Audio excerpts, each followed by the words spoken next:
jok laki doan apan alamaki ke doan vang pet non po ke ke doan rana marong pi thelang Jisu mahang theklo chai nong aroy along si van pi lo mo nit pa phan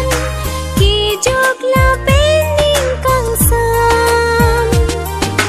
che the muni doan kroi nang deng nang alang pha kar jung reng ji ya phan kroi nang si ning re cho phan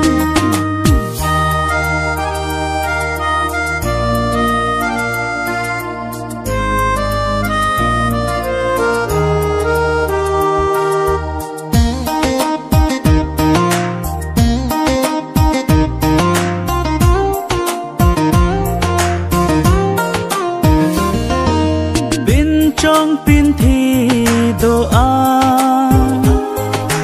ranam o so Jisu pha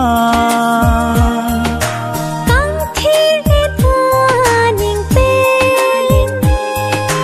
ro nang pe jo ka bang phan ke plang ke boy doan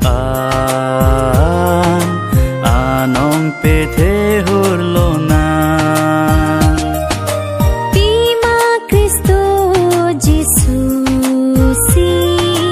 van lo ke jok ning kang sam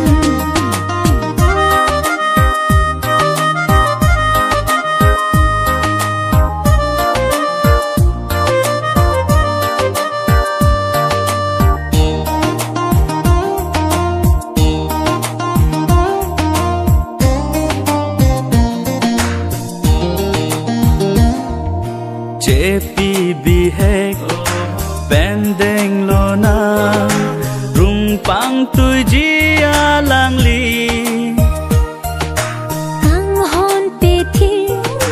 jia lang li ki kroi ki cha ka tum phan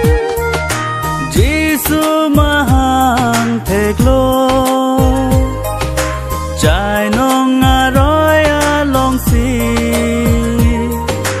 van pi lo mo nit pa phan ki jok la pen ning kang sam